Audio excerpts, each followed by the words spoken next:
Chapter 649. Located in the extreme west of the Jing Kingdom, Shu Province was remote and desolate, with only 5 small counties under its jurisdiction. Yong County, located in the southwest of Shu Province, was the last inhabited place in the west of the Jing Kingdom. 50 miles away from Yong County, there was a great river more than 1,000 feet wide. Crossing this river, one would officially enter the territory of the Qi Kingdom. Because it was remote, it was even poorer. The poorer a place was, the more chaotic it was, and the more chaotic it was, the poorer it was. It was an endless cycle with no solution. Therefore, bandits were rampant in Yong County, and the public security was extremely chaotic. Fortunately, they were only small groups of roving bandits, who only dared to wreak havoc in the villages around the county, not too close to it. 100 miles to the south was the truly terrifying place. It was the border between the Qi Kingdom, the Jing Kingdom, and the Wu Kingdom. It was an area that the 3 kingdoms did not care about. The mountain range stretched on endlessly, and the bandits and mountain bandits there were even more arrogant than the government. Often, there was no one living within 100 miles, which was truly desolate and uninhabited. Looking from afar, the city walls seemed thick, but the guards at the city gates were all listless and bored. Although this place was considered to be bordering the Qi Kingdom, and the relationship between the Jing Kingdom and the Qi Kingdom had always been tense, the army of the Qi Kingdom would not have to climb over the mountains that stretched for dozens of miles, and then cross the great river to come to this place. The unique geographical advantage did not cause Yong County to suffer from the chaos of war. Because of the existence of the provincial governor's mansion and the King of Shu's mansion, the public security of Yong County was more stable than that of other counties. A few carriages slowly approached from afar, and there were nearly 100 people accompanying them. Most of these people were dressed in blue or yellow, and they seemed to be well organized and disciplined. The soldiers guarding the gate shuddered, and one of them retreated into the gate and shouted from afar, "Stop, who are you?" A figure rushed over from behind, slapped him on the head and scolded, "You blind bastard! This is an important guest of His Highness. Get out of here." Behind him, a man in purple hurried forward, walked to the front of the first carriage and said in a low voice, "Your Highness, Protector has been waiting in the city for a long time." Behind them, a long yawn came from one of the carriages. Then a young voice came from the carriage, "Why did you stop? Is it time to eat?" The yellow-clothed man next to the carriage had an expression of admiration on his face. He had lived for 30 years, but he had never seen someone so fond of sleeping. The admiration in his heart could no longer be described with words. The man in yellow shook his head and said in a low voice, "It's not dinner. We've arrived at Shuzhou, Yongzhou County Government." It could be seen that the county government office had been around for a long time. The outer walls were peeling and the paint on the gate was almost gone. A bailiff ran into one of the houses in a panic and said anxiously, "Sir, bad news, bad news. Another village has become a bandit." The young man who was dozing off on the chair was startled. His eyes opened abruptly, and a look of anger appeared on his face. He casually smashed an inkstone on the table. "Bastard, didn't I tell you not to disturb me when I'm resting?" "I'm sorry, my lord." The bailiff dodged the inkstone and immediately bowed, saying, "But those villagers have reported it to the county government. The county magistrate has ordered you to investigate the case." Got it. I'll go right away." Jiang Zian stood up from the chair angrily. He was a new jinshi in 1 year, but now he was appointed to be a county magistrate in such a remote place. What was the difference between this and being banished? At the thought of having to deal with those trivial things again, his heart was filled with strong resentment. 2 years ago, because he said something wrong in Prince Ning's mansion, his career was affected. His bright and promising future was gone. Seeing that his peers had a smooth career and left him far behind, he was naturally anxious. It was not easy for him to get close to the King of Shu. Before he had time to rejoice, the King of Shu was expelled from the Jing Kingdom the next day. So he followed the king and became a county magistrate in the most remote place of the Jing Kingdom. County magistrate? Was this what a scholar should do? He dealt with trivial cases all day long. Finally, there was a big case that he could make some achievements in. However, he vomited when he saw the crime scene. He didn't make any achievements. After that, he didn't eat meat for a whole month. Jiang Zian had studied hard for more than 10 years just to suffer here? There weren't even any high-class brothels here. The so-called famous courtesans were all ugly and unsightly. Even in his dreams he wanted to go back to Qing'an Prefecture. The girls in the Golden Phoenix Pavilion and Jade's Courtyard could only be described as beautiful. Sometimes he really doubted whether the King of Shu was the emperor's biological son. As the eldest son of the emperor, how could his fief be in such a remote place? This time he was afraid that he had followed the wrong person. Another bailiff came in from outside and said, "My lord, the servants of the king's mansion have sent an invitation. The king of Shu will hold a banquet in the king's mansion tonight." Jianghu hurriedly said, "Just say that I will be there on time." In an inn in Yong County, Li Yi took the box from Taoist nun and looked at her and asked, "What is this?" The middle-aged Taoist nun looked at him and said lightly, "Tonight, you will go with me to the king of Shu's mansion. To avoid being recognized wear this." Li Yi glanced at her and opened the box. He could not help but be slightly startled. He took out the thing in the box and a look of surprise appeared in his eyes. It was a mask. It looked not much different from the human skin mask seen on TV. It was very thin and soft to the touch. As if thinking of something, Li Yi quickly threw it into the box and asked, "Is this thing made of human skin?" "No." The Taoist nun bluntly replied before turning around and leaving. Li Yi picked it up again and examined it carefully. It didn't look like human skin and it didn't smell strange. He didn't know what material it was made of. It was surprising that such an exquisite thing existed in this era. After a while, looking at a blurry shadow in the bronze mirror, Li Yi touched his face, feeling both surprised and amazed. If he observed it carefully in the day there might be some flaws. But at night, after wearing this thing, there was no trace of Photoshop. He did not know how it was made. After a while, Li Yi carefully took it off and put it away. Then he looked at the candle on the table and was lost in thought. Along the way he did not have enough opportunities to leave clues. He was also not sure if Rui and the others could get the news. Outside of Shu State was the Qi Kingdom. Once he stepped into the territory of the Qi Kingdom, it would be more troublesome to get rid of them. But now this Taoist nun was watching him very closely. She even wanted to bring him to the king of Shu's banquet. There were not many opportunities to escape. Right now he could only take it one step at a time. In a room on the upper floor of the inn, a young man dressed in a luxurious robe smiled and said to Taoist nun, "Auntie, after this period of contact, I realized that this king of Shu is a complete idiot. I only used a little trick and gained his trust. This person can be put to good use. Although this person is stupid, he has a strong background. Even the Chui family is standing behind him. In the imperial court, he has hundreds to answer his call. When the time comes, with his influence in the imperial court, it will be more convenient for us to do things. We can use him to deal with matters in the open, and in the end we can be the fisherman who reaps the benefits." The young man's smile was somewhat proud. When he talked about the king of Shu, his face naturally revealed a look of mockery. "I said before, don't get too close to Li." The middle-aged Taoist nun looked at him with a frown and said, "Have you forgotten how the Fang family only has the two of us left? The Fang family and the imperial family of the Jing kingdom are absolutely irreconcilable. Naturally this hatred will not be forgotten. As long as I am alive I will make the Li family watch the Jing kingdom fall." The young man said through gritted teeth.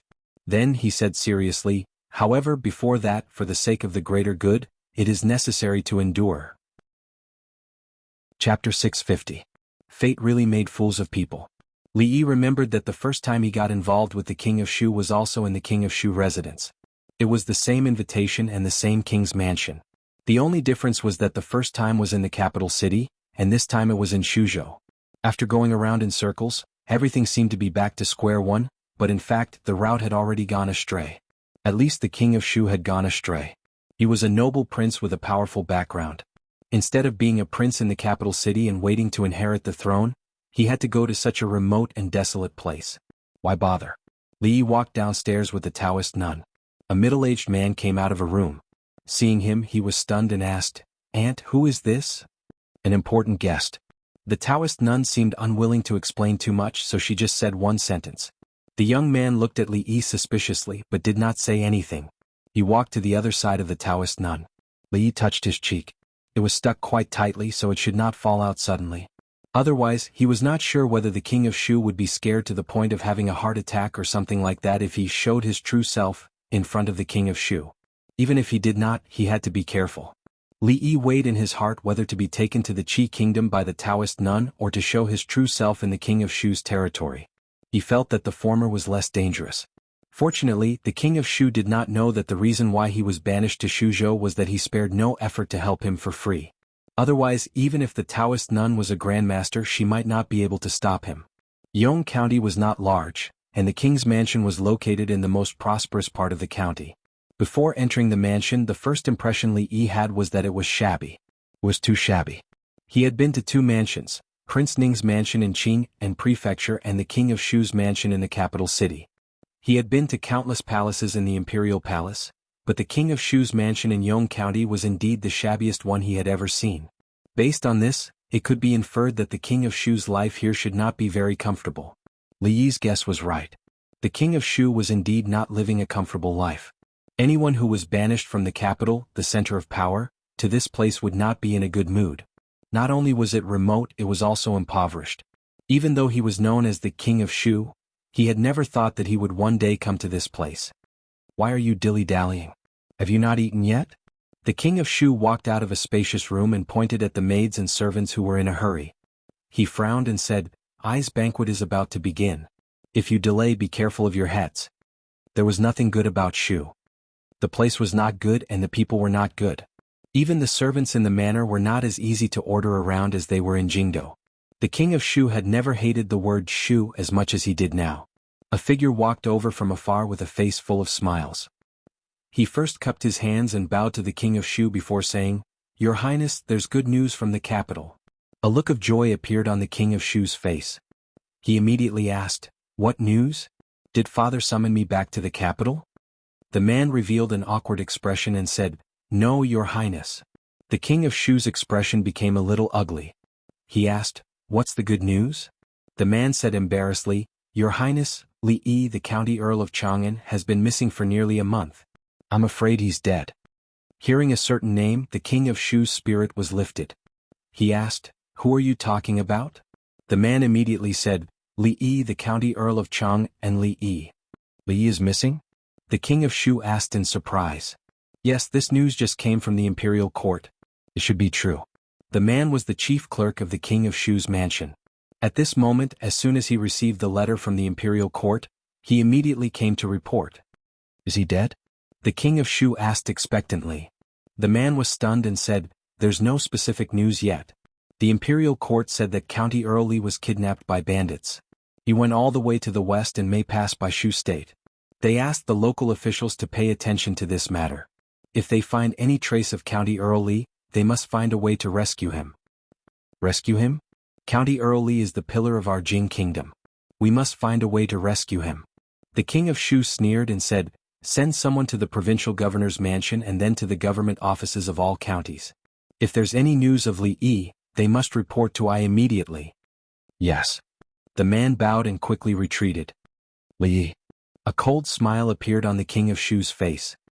He said, "You'd better pray to God that he won't fall into my hands this time." It was getting late and guests began to arrive gradually. Although Shuzhou was the King of Shu's fief, it was the local gentry and aristocrats who held firm control over Shuzhou. Even though the Chui family had been operating here for a long time, they were not legitimate. After the King of Shu arrived in Shuzhou, he frequently held such banquets. Most of the guests were the local gentry. If he could gain the support of these people, he would be able to firmly control Shuzhou and have nothing to worry about in the future. "Greetings, Your Highness." "Greetings, Your Highness." Tonight, there were local officials, but most of them were young talents who were somewhat famous in Shu State. They represented the various forces behind them. The King of Shu glanced at them and estimated the number of people. He was generally satisfied. "Greetings, Your Highness." A voice came from not far away. The King of Shu turned his head and smiled. He walked over and said, "Why are you so late? I have been waiting for you for a long time." The King of Shu was very grateful to this man surnamed Fong. On one of his trips, he happened to encounter a group of bandits in the city. If not for the young man in front of him, he would have been dead. Of course, the reason why the King of Shu was so polite to him was because other than saving his life, the other party also held a mysterious power. Although he had not seen the whole picture, the tip of the iceberg that was revealed made him very fearful. However, if this power could be of help to him in the future, it would be an extremely good thing. The King of Shu looked at the Taoist nun beside the man surnamed Fong and was surprised for a moment. He immediately asked, "This Taoist priest, is she the one you often mention?" "Yes," the man surnamed Fong said with a smile. The King of Shu's expression turned serious. He cupped his hands and said, "Greetings, Taoist priest." "You're welcome, Your Highness." Taoist nun nodded slightly. "Please take a seat." The King of Shu smiled and pointed to a seat that was very close to the front. "Let's go over." The man surnamed Fong led Li Yi and Taoist nun over. Wait a minute. Li Yi turned around. He had just taken 2 steps when the King of Shu's voice suddenly came from behind. Your Highness, is there anything else? When the King of Shu saw the young man beside the Taoist nun turn around, a trace of suspicion appeared on his face. He asked, You look very familiar. Have we met before? The young man smiled and said, When I was in the capital, I only saw your Highness from afar a few times. I'm afraid your Highness has mistaken me for someone else. The King of Shu frowned slightly. The voice was unfamiliar and so was the appearance. But why did he feel an inexplicable sense of familiarity? What was even more strange was that he felt an inexplicable sense of disgust just by looking at this face. Forget it, it's fine. I mistook you for someone else. A moment later, a trace of doubt appeared on the King of Shu's face. He shook his head and turned to leave. The middle-aged Taoist nun glanced at Li Yi and sat down on the seat of honor. Li Yi sighed in his heart. How did the saying go again? The ones who know you best are not your friends but your enemies. This saying was really King reasonable. Soon, singers and dancers walked out from the surroundings. They performed to their heart's content accompanied by the night lights. Li Yi picked up his wine glass and took a sip. However, he was not in the mood to appreciate it. He leaned back in his chair and put his arm behind his head as a pillow. He looked at the night sky filled with stars. At the same time in Shuzhou City, a day of performances had ended. In a brothel that had just closed, a few men stood in a row and bowed. Greetings, Alliance Master. 100 miles away under the night sky, an old man leaned against a tree trunk. He took out a small porcelain bottle, took out a pill and threw it into his mouth. Bah, it's so bitter. After a moment, he mumbled to himself and took out a cloth bag from his bosom. He carefully took out a milky white square object that was about the size of a fingernail and threw it into his mouth. He mumbled, That damn Taoist nun, she sure runs fast. You're flattering me. Jiangxian waved his hand and smiled nonchalantly. He said, This is nothing. Li Yi, the Earl of Chang'an County, and I'm also close friends. I didn't tell Brother Li, did I? Brother Jiang and that Li Yi are close friends? Li looked surprised. He lowered his voice and said, I heard that the King of Shu and that Li Yi have a deep feud. Brother Jianghu. Jiangxian was stunned for a moment, then he laughed and said, I'm just joking. Brother Li, don't take it seriously. I'm not that close to that Li Yi. Brother Li, don't spread rumors. Jiangxian changed the topic and asked, Brother Li, are you familiar with that Brother Fong? What is his background? Not really.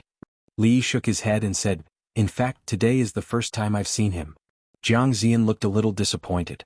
The King of Shu's attitude towards that Brother Fong was very unusual. If he could make friends with him, he might have a way out in the future.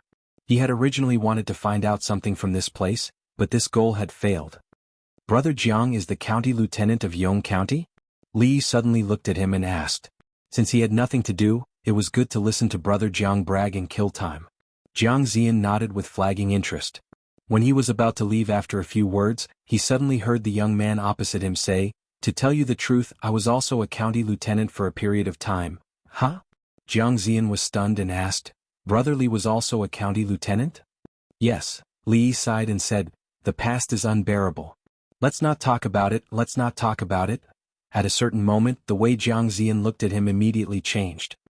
He let out a long sigh and said, We are all in the same boat. I didn't expect that Brother Li and I would have the same experience. He drank the wine in his cup, sighed again and said, People like us have studied hard for more than 10 years in order to enter the official career. But fate makes fools of us. I, Jiangxian, have ambitions, but I can only hide in a place like this and become a small county officer. The King of Shu smiled and said, Don't worry. From now on, you can do whatever you want in Shuzhou. But don't forget what you promised I. Of course. The man surnamed Fong walked out of the main hall and turned back to salute the King of Shu. He said, Your Highness, you don't have to send me off. After saying this, he turned and left with the Taoist nun. Seeing the two of them walk away, a man behind the King of Shu said, Your Highness, are we really going to cooperate with them? I'm afraid that this person has wild ambitions and will be a big trouble. The King of Shu waved his hand and said in a low voice, When I ascend to the throne, I won't be afraid of his little ambitions. Don't worry. The day I ascend to the throne will be the day they are destroyed. The middle-aged Taoist nun who was walking in front stopped and turned her head. The King of Shu saw her from afar and laughed loudly. Take care, Taoist. Jiang Zian's eyes were hazy from the alcohol.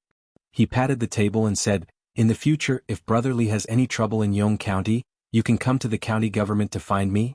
Li Yi smiled and cupped his hands. "Thank you, Lord Jiang." Jiang Zian waved his hand and said with dissatisfaction, "There's no need to be polite between us. Just call me Zian." Seeing the Taoist nun coming from afar, Li Yi said, "I'm afraid I have to go. Brother Jiang, let's meet again if fate allows it. Remember to come to the county government to find me." Jiang Zian lay on the table and murmured.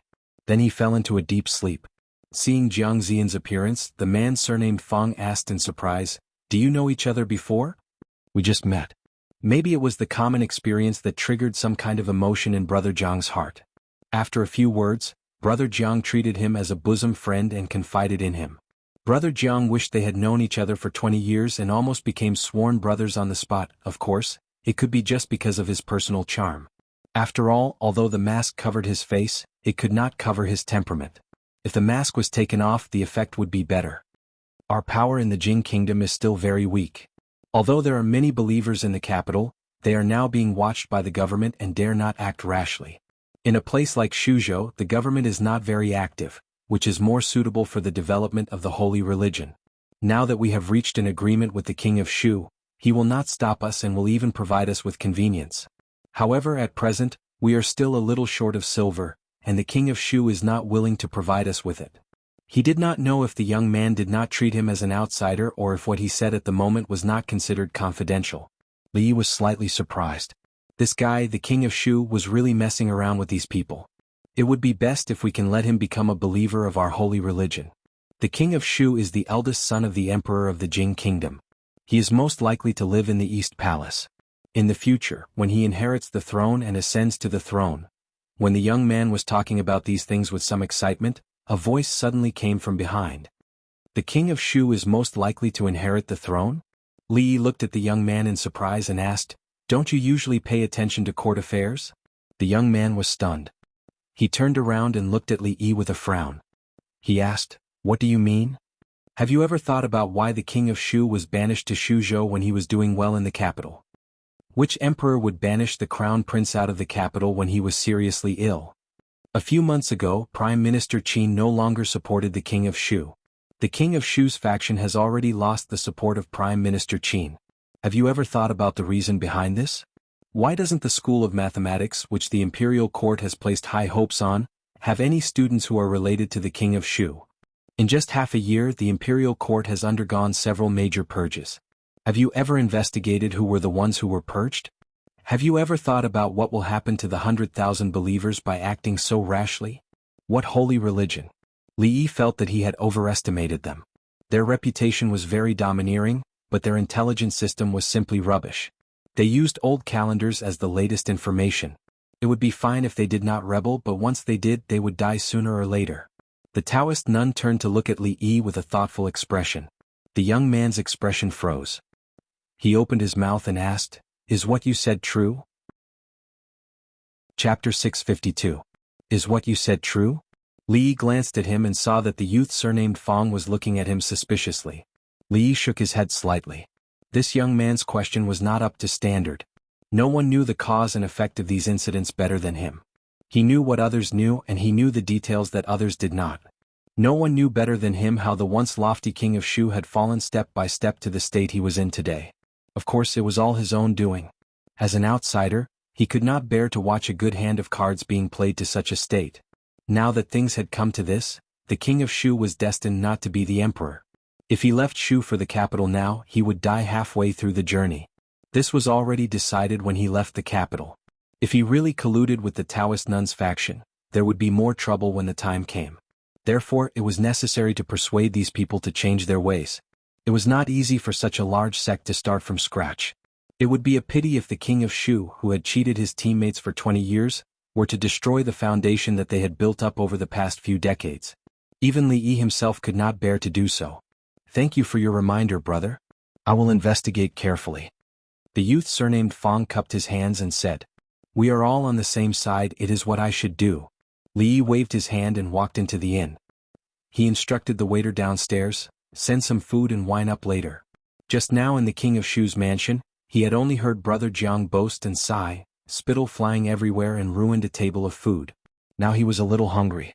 The waiter hurriedly replied, "All right, sir, please go up first. I will go to the kitchen and inform them. The food and wine will be here soon." Not long after Li Yi stepped into the room in another guest room, the youth surnamed Fang said with a gloomy face, "Get the person in charge of gathering information in the capital to come here." Not long after, a blue-robed man hurried in and said, "Protector, what instructions do you have?" The youth surnamed Fang looked at him and asked, "Have there been any major changes in the capital's court these past few months?" The man in blue thought for a moment and said, "There are no major changes. It's just that a few days ago, the emperor of the Jing kingdom sent people to investigate the accounts of the officials in the capital. Later, many officials were dismissed. Recently, after we left the capital, there was quite a bit of turmoil in the court. Every day there is new information. I haven't had time to sort it out."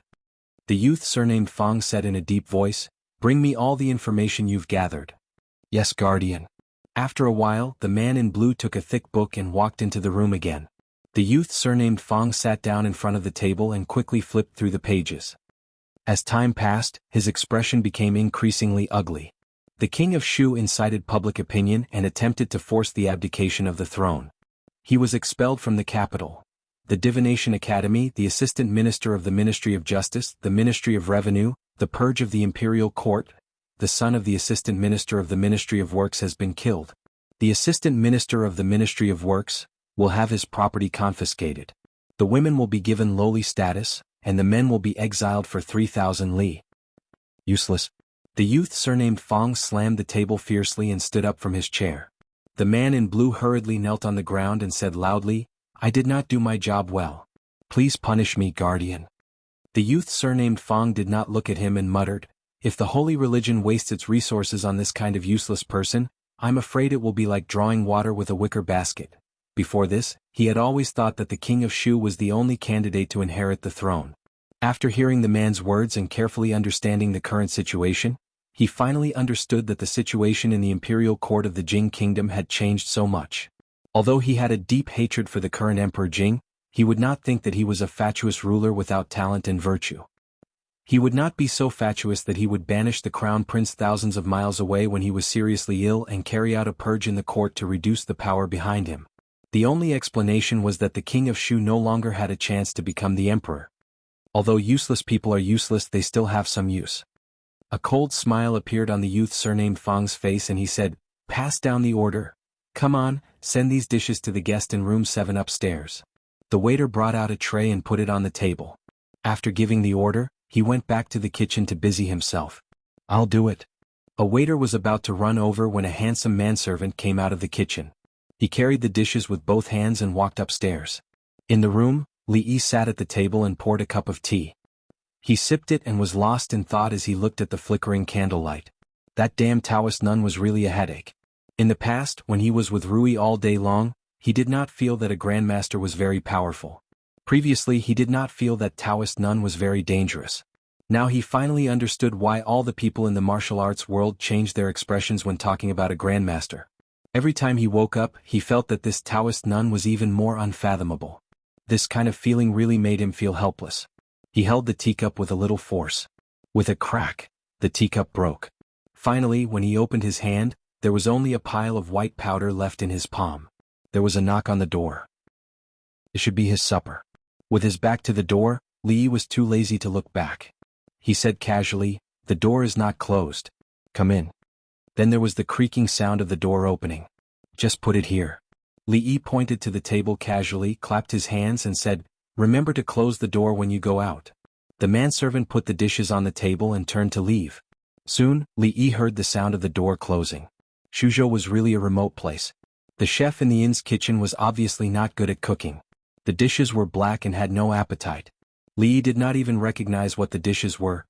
He took a small bite with a tentative mind, and his brows furrowed tightly. He took another bite and sighed, "This cooking skill is probably on par with that of Mississippi Lu."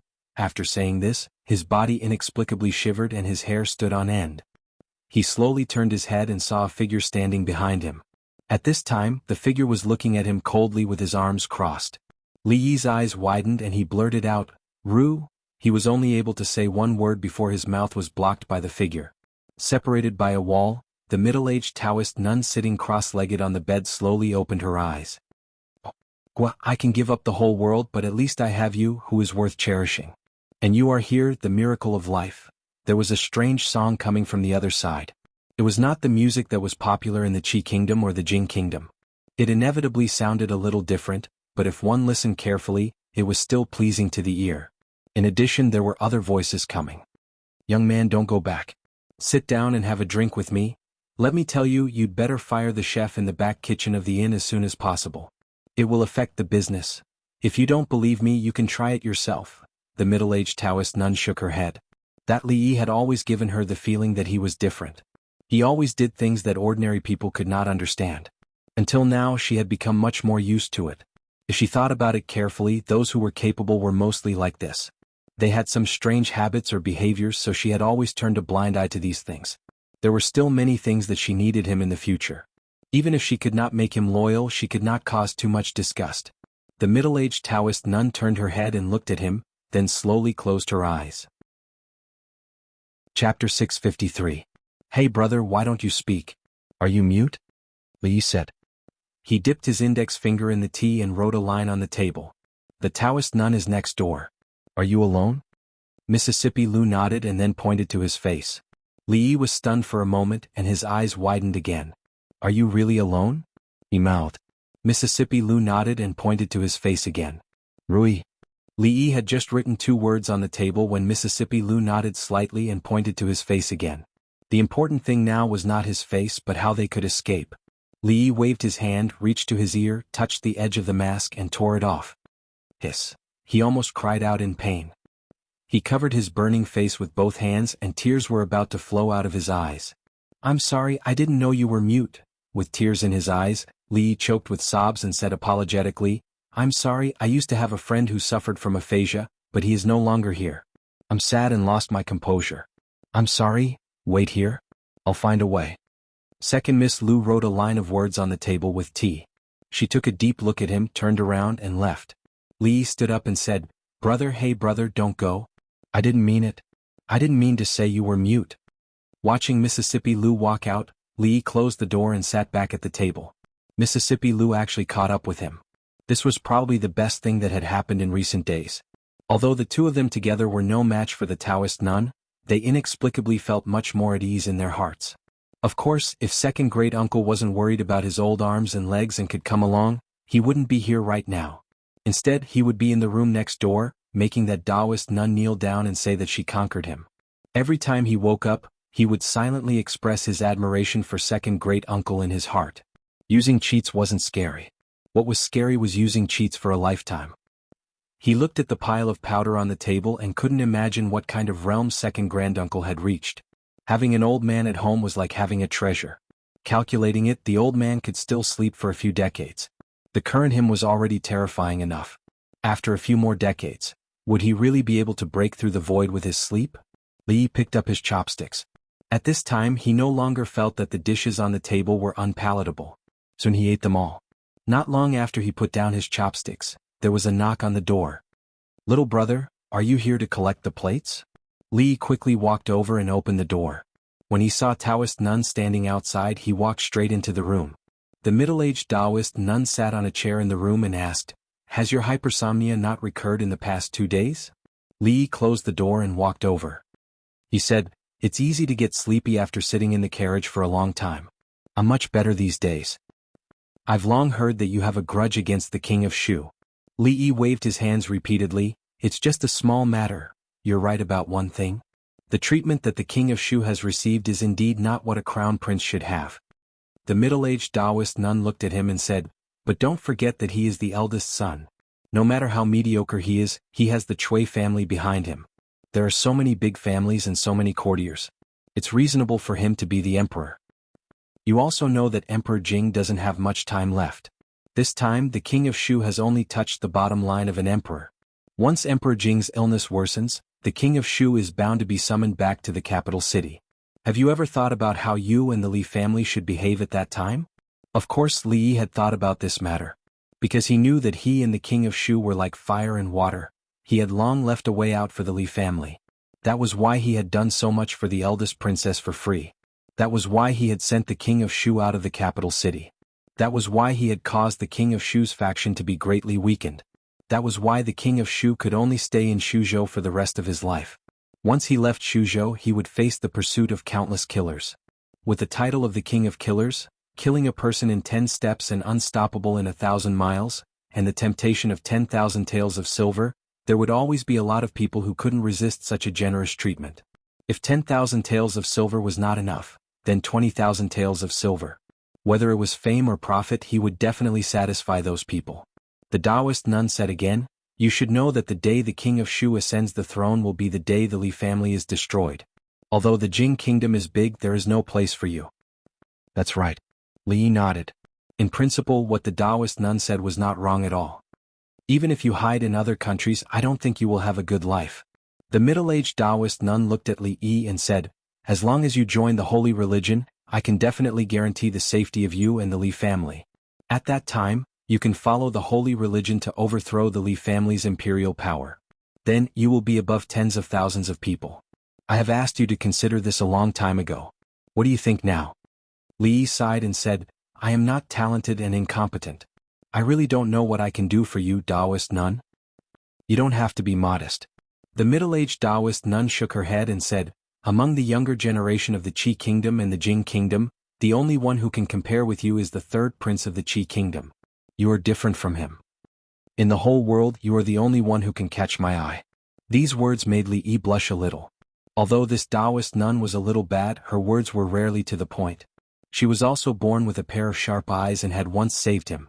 If it wasn't for the fact that she took advantage of Rui's pregnancy and kidnapped him, he might have had a good impression of her. Unfortunately, he was not interested in rebelling against the old emperor. Moreover, the holy religion was a good thing. This Taoist nun was obviously not a good leader. Even the most basic intelligence system was a mess. It was really unbearable. Li looked at her and asked, "What do you want me to do, Taoist nun?" The middle-aged Taoist nun said, "Lioli Tianfa. As long as you do your best for the holy religion, I will definitely not mistreat you." Lioli didn't care. This thing would not be valuable for long. It was estimated that there was already a trend of a blowout. Not long after, not only the Jing kingdom but also the Qi kingdom, the Zhao kingdom and the Wu kingdom would not be spared. He had already made arrangements for these things before he left. Tianfa naturally couldn't be given to him. If this thing were to be spread out and obtained by the Qi kingdom, the Jing kingdom would probably be doomed. It would be hard for them to live in the future. A conflicted expression appeared on Li Yi's face. This Taoist nun was too powerful. Moreover, he was still in her hands. At present, there was no good way to get the holy religion into his hands. It was not so easy to change the mind of a fanatic. Tianfa definitely couldn't be given to him. "Are you worried that I will burn the bridge after crossing the river?" The middle-aged Taoist nun saw his hesitation. She threw a token on the table and said, "Take this token, and you will be the protector of the holy religion. Your status will only be below mine. I will give you another half a month to think about it." After saying this, the middle-aged Taoist nun glanced at him and directly turned to leave. Li Yi took out the token and held it in his hand to have a look. It was actually a jade token. It was heavy and felt very good. According to the man in blue, the holy religion had more than 100,000 believers in the Qi kingdom and the Jing kingdom. Didn't it mean that with this token he would be below one person and above tens of thousands of people? It was only below one person and above tens of thousands of people. If this Taoist nun accidentally walked on the road and was hit by a meteorite or choked to death while eating or drinking, wouldn't he be the new hierarch? No, they believed in the Empress. What should he be called? The Heavenly Duke? No, that was too unpleasant to hear. How about calling it the Ming cult? If it was called the Ming cult, he would be the hierarch. Moreover, the name Ming cult was good for publicity. The Sun Moon cult is accomplished in both literature and martial arts. It will benefit the common people for thousands of generations and unify the martial world. The sacred fire of light shakes the earth and burns away all injustice in the world. The hierarch will enjoy immortal fortune forever and live as long as the heavens. Listen, this was a professional slogan. Just a few people shouting at the top of their lungs that the Divine Empress had appeared and that the Divine Empress was protecting them. The pretentiousness was immediately lowered. If they wanted to gain believers, shouldn't they first shout the slogan a little louder? Under the same conditions, if this stall was left to him to manage, it was possible that his believers would already be spread all over the world. With a single call, he would be able to rebel against the old emperor with a wave of his hand. He would be able to blackmail him all day long and find things for him to do. With this thought, Li Yi's gaze once again turned to the jade token in his hand. The protector of the cult was full of sincerity. Chapter 654. The Ru family inn was the largest inn in Yong County. It was also the most famous inn in the entire Shu prefecture. Although the inn had only been built for less than a year, because of its comfortable environment, attentive service and friendly price, its reputation had long spread. Regardless of whether it was a passerby or a passing merchant, they were all willing to stay here. Single rooms, standard rooms, husband and wife rooms, family rooms, luxurious rooms, chess rooms, and a series of rooms were available to meet the needs of all kinds of guests. Although it was located in the desolate Shu prefecture, the business of the Ru family inn had always been booming. Since they moved here in just a few months, 3 inns in Yong County had closed. Even the shops had been bought by the Ru family inn. It should be time to open a branch. Just like the name of the inn, it was like home. It gave its guests the feeling of being at home. Step by step, the Ru family inn had clearly achieved this. At this time it was only early in the morning, but there were already many people busy at the entrance of the inn. Erlang, move quickly. We need to set up the platform before noon. A bare-chested man was moving things out of the hostel next to the inn. He turned around and urged another skinny figure. The young man laughed and said, "Big brother, don't worry. We can make it." Someone behind him teased, "Old Zhu, why are you moving so little at once? Are you tired from having fun with the brothel girls yesterday? Let me give you a piece of advice. It's fine to go to brothels every now and then. How can you go there 3 times a day?" This man's name was Zhu Dong. He had a younger brother at home. Everyone usually called him Zhu Dalong. The 2 brothers were originally butchers and later worked in the brothel. After interacting with each other for a while, they were already familiar with each other. Zhu Dalong waved his hand and scolded, "Get out of here. I don't need you to care about my business. Hurry up. If you're late and make the manager unhappy, you'll lose this month's bonus." "You're just afraid that you won't have a bonus." A burst of laughter came from behind him. Inside the inn, a waiter walked out and asked, "Hey old Zhu, you're here again today? You guys are making so much noise outside. Aren't you disturbing our business?" Bah. Zhu Dalong cast a sidelong glance at him and said, "Disturbing your business? Has your conscience been eaten by a dog? Without us, would your business be so good?" The waiter smiled sheepishly and hurried over to help him unload the things on his shoulders and put them on the empty space beside him. The brothel business was booming. When it was mealtime, some people were too lazy to go back, so they just ate in the inn. It was also a great boost to their business. To a certain extent, the reason why the Ru family inn was so popular was because there was a brothel next to it. When the guests were free, they only needed to take a few steps downstairs to find a place to spend their time. Of course, although one of them worked in an inn and the other worked in a brothel, they were still a family. Back then, it had been a tough journey, so they didn't care about these small matters. "Hey, that brothel is going to have a benefit performance again today. It's rare. I've missed it the last few times. I'll come over to reserve a seat after I finish my meal. I don't know what to sing today. I like Legend of the White Snake. I like Hua Mulan. Mu Guing is fine too." The passers-by stood in the distance and whispered to each other. There were also people coming out of the surrounding shops to take a look. The show at the brothel was really good. Every once in a while they would bring out the stage to perform for free. It would be a waste not to watch it. They had to reserve a seat now or they would have to stand in a while. Li Yi stretched his body. Recently he hadn't been eating or sleeping well. It had been a long time since he had such a comfortable sleep. He opened the door and saw a waiter walking up with a tray. Li Yi's face lit up. He patted him on the shoulder and said, "Hey brother, it's you again. I'm really sorry about last night. Come, put the things in."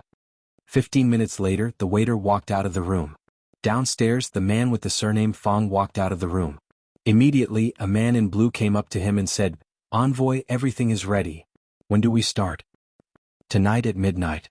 The man with the surname Fong said in a low voice and walked upstairs. The waiter brushed past him.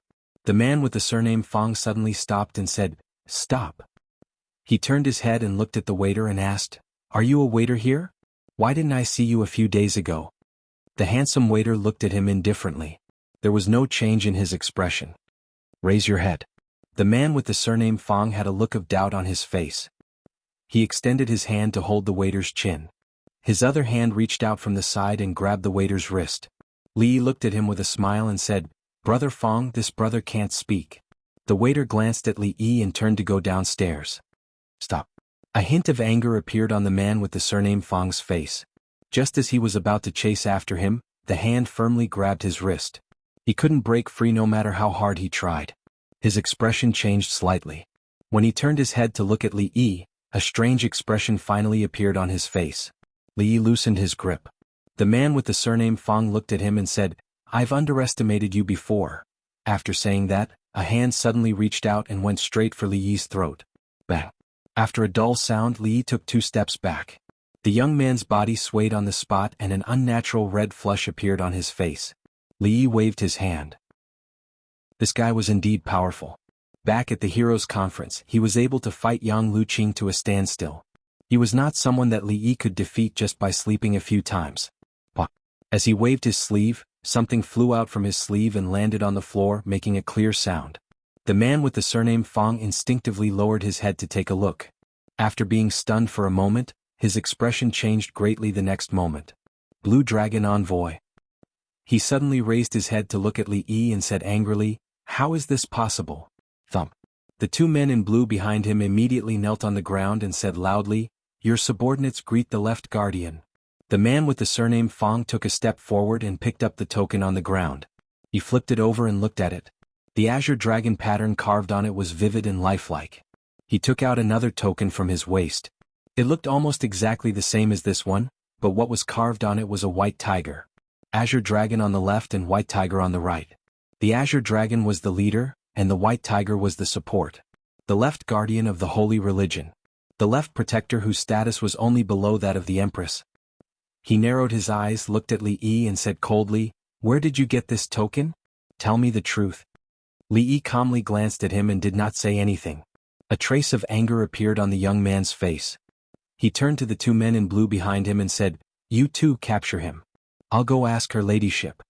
The 2 men in blue lowered their heads and remained unmoved. The young man with the surname Fang's expression changed. He looked at Li Yi with an even more vicious gaze. However, he did not say anything else. Instead, he walked straight to a door in front of him. After knocking on the door, he pushed it open and walked in. The young man angrily looked at the middle-aged Taoist nun who was sitting cross-legged on the bed and asked, "Auntie, I want an explanation. Why is he the left guardian? Who is he?" Chapter 655. Li Yi stared in astonishment at the man in blue who was kneeling on the ground with a pious expression. The man in blue could be considered as a small executive within the Holy Church, but he actually behaved like a fanatic. He didn't even let the higher-ups off. This brainwashing job was very successful. I understand." Not long after, the young man slowly retreated from the room. He stood at the door and spoke respectfully. When he turned around, he threw the sign back to Li Yi. He glared fiercely at him again, then flicked his sleeves and left. Li Yi held the sign in his hand and looked at it as he walked downstairs. That fellow just now seemed to have taken out a similar sign. On the way here, he had heard from the man in blue that besides the Empress, the Holy Church also had the left and right protectors, 8 purple-robed envoys and more blue-robed envoys. There were even more yellow-robed envoys, and then there were 100,000 followers. However, all the believers had only seen the right emissary. As for the mysterious left emissary, whose position was second only to the Empress, he had never seen him before. Based on the situation just now, his sign seemed to be worth a bit more than the sign of the young man surnamed Fang. Azure Dragon Envoy? Li Yi thought for a moment. The Azure Dragon on the left and the White Tiger on the right. If he was the Azure Dragon Envoy, then wouldn't the man surnamed Fang be the White? Oh, so shameful. That man surnamed Fang was really shameless. We pay our respects to the left protector. Seeing the sign in Li Yi's hand, the dozen or so people around him all knelt down on the ground. The diners downstairs looked at this scene in astonishment. Their chopsticks fell to the ground. At the door, the young man surnamed Fang stopped in his tracks. He clenched his teeth and punched the wall. Then he strode out of the inn. In the hall, a steward said to a servant loudly, "Be careful on the road. Remember to buy live fish, fresh ones?" The handsome servant nodded slightly. He raised his head and glanced at the steward, then slowly walked out of the inn. Big Brother Lu's words are too biased. Who said that women enjoy leisure? Men fight at the borders while women weave at home. Afternoon, a loud and clear voice came from a wide plaza next to the Rue Family Inn. The Rue Family Inn and this brothel had both been moved here a few months ago. The so-called brothel was nothing more than a place to sing operas and listen to books. The stories were old-fashioned and the plots were boring. Usually, when people were free, they rarely went to the brothel to watch operas and listen to music. However, this brothel subverted their understanding of brothels. There were novel stories, interesting scripts, and exquisite performances. Most importantly, the price was low. You could watch it for an hour with just 1 copper coin. Every few days, they would set up a stage outside to perform for the passers-by to watch for free. Therefore, although the brothel had only been here for a short period of time, it had accumulated enough popularity. At this moment, the woman on the stage was singing a new play, Hua Mulan. It was a story about a heroine who joined the army on behalf of her father. It was said that the current Princess Royal was also a heroine who was not inferior to any man. She fought bravely against the people of the Qi Kingdom and helped the Jing Kingdom regain its dignity. The people of Shu Land had long heard of this story. Do you think that Hua Mulan, a woman, can lead an army to war? Who says she can't? Can't women fight? Doesn't your wife beat you up all day? What I mean is, as a woman, won't she be discovered in a place where men eat and sleep? Idiot, if you want to sleep with her every night, what would you say? The passers-by chatted as they watched the show. From time to time, people from the inn would come out and join the crowd. As for those who were self-conscious and did not want to be crowded with ordinary people, they could watch the show through a stage on the second floor of the Ru family inn for just 1 silver coin. The view was clearer and the view was better. If they added another silver coin, they could enjoy the super VIP seats in the front row. They would also be provided with free sunflower seeds, mineral water, and melon seeds at no extra cost. Every free performance at the brothel would last from noon to night. Yong County did not have a curfew, so everyone could watch the show. Gradually, a few people in yellow walked out of the inn. They stood outside the crowd and watched with interest. A man carried a pole and walked over from afar. He shouted, "Herbal tea! Herbal tea! 2 copper coins for your fill." Every time there was a benefit performance at the brothel, there would be hawkers who wanted to take advantage of the opportunity to sell tea and fruits. Their business was much better than usual. It was already early April. From April onwards, summer would begin in Shu Prefecture. Immediately, someone walked out from the crowd and said, "Give me a cup of tea." "All right." The man laughed and immediately scooped up a cup of tea for the man. The man picked it up and drank it in 1 gulp. He smiled and said, "Delicious. Give me another cup. I've never had such a taste before. Hee, a family recipe?" The man laughed and scooped up another cup. At the edge of the crowd, a few people in yellow turned back and looked. They licked their lips and looked at the stage again. The youth with the surname Fong walked in front with a gloomy expression. 2 people in blue and several people in yellow followed behind him. A man in blue stepped forward and said, "Guardian, everyone is ready. We are only waiting for your order." "There's no need to wait for me. Once it's midnight, we will act immediately," the youth with the surname Fong said and suddenly stopped. He tilted his head and glanced at them before continuing to walk forward. The people behind him parted ways. The youth with the surname Fong changed his direction and walked towards a deserted alley.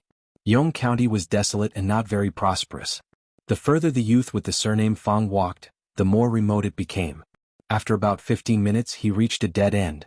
The youth with the surname Fong walked into the alley. Then he turned around and crossed his arms. He said coldly, "Aren't you tired after following me for so long?" As his voice fell, a figure slowly walked out from behind. The moment he saw the figure, the youth with the surname Fong was startled. He blurted out, "It's you?" Then a cold smile appeared on his face. He said, "I knew there was something wrong with you. I just didn't expect that you would have such guts. You actually dared to follow me alone." The youth with the surname Fong looked at the servant and clapped his hands. A few figures surrounded him from behind. They were the people in blue and yellow. The youth with the surname Fong looked at him and said coldly, "You are in cahoots with that impostor, right?" The handsome manservant didn't answer. His expression was still calm as he slowly walked over. This undisguised disregard caused the expression of the youth with the surname Fong to completely darken. "Take him down." He waved his hand and said coldly, "Take him alive. I want to see what that impostor is plotting." The people in blue and yellow sped up and walked towards the handsome servant.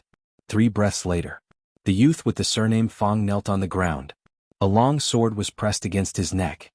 His face was pale and he asked in a trembling voice, "Who are you? What do you want?" Chapter 656. At dusk, the weather turned from scorching hot to sultry. The operas in the inn's brothel also changed from Mulan, Peacock Flies Southeast, Mugang, to Legend of the White Snake and Journey to the West. As the show went on, the number of onlookers around the stage increased instead of decreasing. There were no entertainment activities in the county, and everyone was idle. Who wouldn't like free excitement? It was just that after watching and chatting for a long time, they were very thirsty. Fortunately, there was a stall selling herbal tea to quench their thirst. More and more people walked over and spent 2 copper coins to drink a bowl before turning back to continue watching the show. Give me 10 people. A man in yellow walked over and threw a handful of copper coins on the table. Okay, please wait a moment. The man quickly put away the money, opened the 2 buckets and said, I've been selling for a day. There's not much left anyway. You can drink as much as you want. After you finish, I can pack up and go back. More than 10 men in yellow and a few men in blue heard this and walked over. As Li Yi was about to walk out of the inn, a man in blue came forward and said awkwardly, Lord Protector, the Queen said you can't go out. Li Yi waved his hand and said, I'm just going out to watch the show. I've already prepared a place for you on the 2nd floor of the inn. Please move to where you can see better. There are too many people up there. It's boring. I'll go up and clear the place. Why don't I bring those performers to the Protector's room? Li Yi did not know whether he should be happy to have such a conscientious subordinate who was always thinking of his superior, or whether he should kick him to death. Li Yi waved his hand and said, Forget it. I'm not interested. The man in blue bowed and said, I'll send the Protector back to his room. At this time, a man in yellow suddenly walked in with a panicked expression. When he saw Li Yi, he immediately bowed and said, Greetings, Left Protector. Why are you so flustered? What's the matter? The man in blue asked unhappily. The yellow-clothed man panicked and said, Oh no, the right Protector has been captured. The blue-clothed man was startled for a moment before his expression immediately changed. Quickly go and report to Her Highness. Lady, someone shot this with an arrow. The yellow-clothed man handed a small pouch to the middle-aged Taoist nun. The middle-aged Taoist nun took the pouch and took out a jade pendant. Li Yi glanced at it and saw that it was the one that the youth surnamed Fang had taken out. Apart from the jade pendant, there was also a piece of paper. On it was written, If you want to save your Protector, come to the small bamboo forest 30 li away in an hour. The yellow-robed man added, I have already asked. The bamboo forest is 30 miles east of the county town. A blue-clothed man stepped forward and respectfully said, Lady, the Protector's martial arts are unparalleled and there are several blue-clothed envoys by his side. It can be seen that the bandits are very powerful.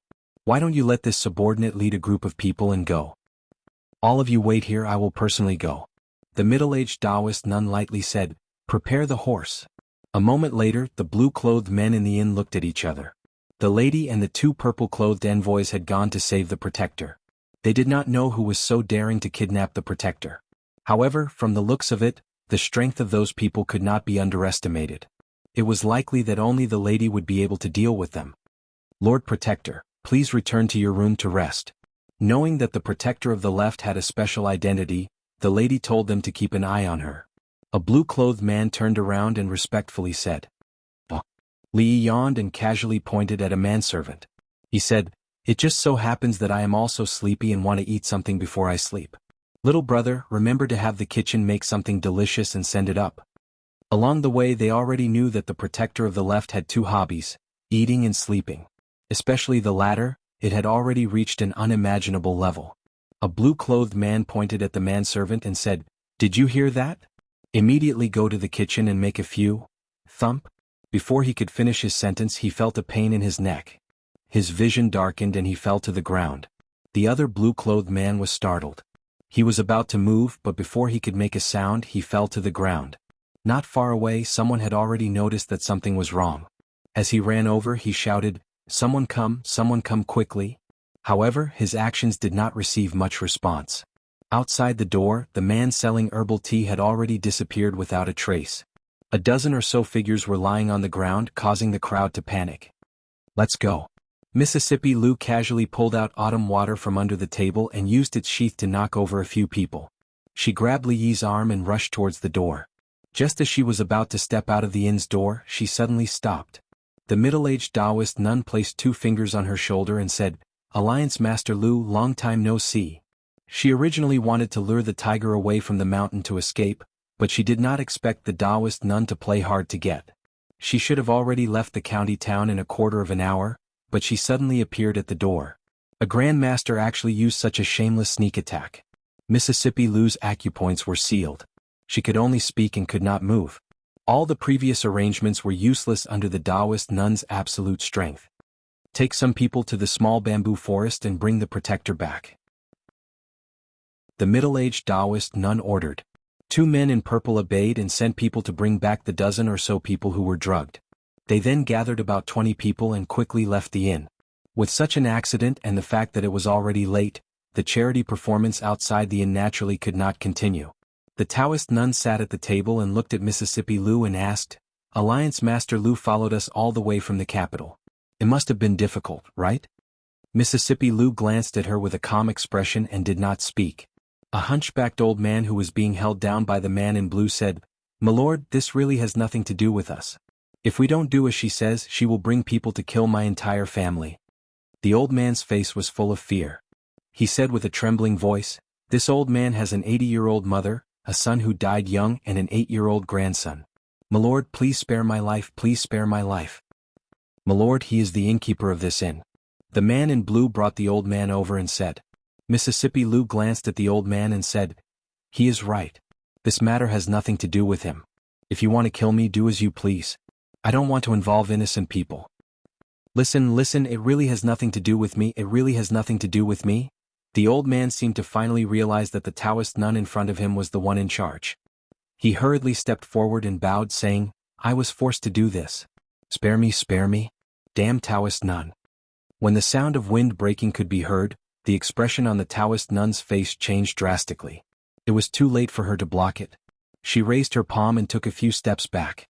She covered her shoulder and a trace of blood flowed from the corner of her mouth. The hunchbacked old man had already straightened his body. His face twisted and he instantly changed his appearance. "Cough, it's you?" The middle-aged Taoist nun coughed lightly and said word by word, "A dignified grandmaster actually resorted to such a shameless sneak attack. Aren't you afraid of being ridiculed by others if word gets out? You're speaking as if you didn't sneak attack me just now." The old man curled his lips and looked at her. He said with some anger, "Do you know how much suffering I've suffered because of you?" At this point, the old man's expression became even more furious. In the next moment he rushed toward the Taoist nun. "I'm going to settle this score with you today." If she was at her peak, she would naturally not be afraid of this old man. However, she had been injured by the sneak attack just now and her strength had been damaged. She was no match for him. The Taoist nun's figure flashed and disappeared outside the door. "Where do you think you're going?"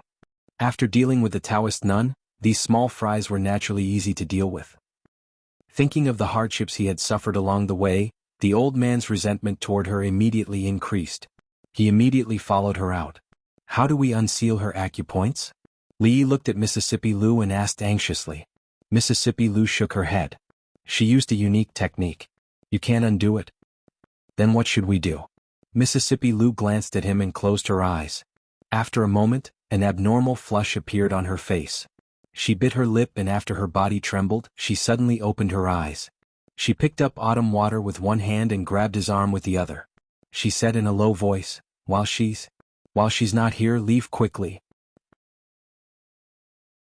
Chapter 657. Hurry up and protect Her Highness. Seeing the old man chasing after the Taoist nun, a man in purple pointed and said anxiously, "You guys, stop the two of them." As soon as he finished speaking, several people fell to the ground at the inn's entrance. Although the handsome manservant's face was pale, he left afterimages of swords wherever he went. The ordinary blue-clothed and yellow-clothed messengers could not withstand his attacks at all. The purple-clothed man's expression was ugly. The holy religion had only left a few people here. Some of them had been taken away by the right emissary, while the rest were scattered around the inn. Among them, the ones in charge of guarding had been knocked out and the rest had gone to rescue Her Highness. There were not many people left.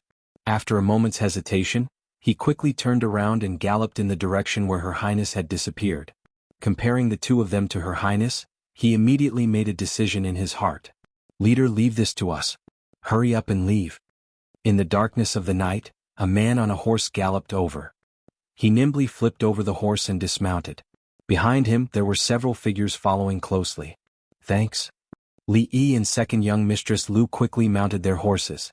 They turned around and said to the man, "Be careful, heroes. He tightened his legs around the horse's belly and shook the reins. The two men and the horse quickly disappeared into the night. A few more yellow-clothed figures rushed out of the inn. "What are you going out for?" "Stay and have fun." The man grinned maliciously and went up to them. In an instant, the sound of weapons clashing rang out in the inn. One of the blue-clothed men had extraordinary skills, but the other side had more people.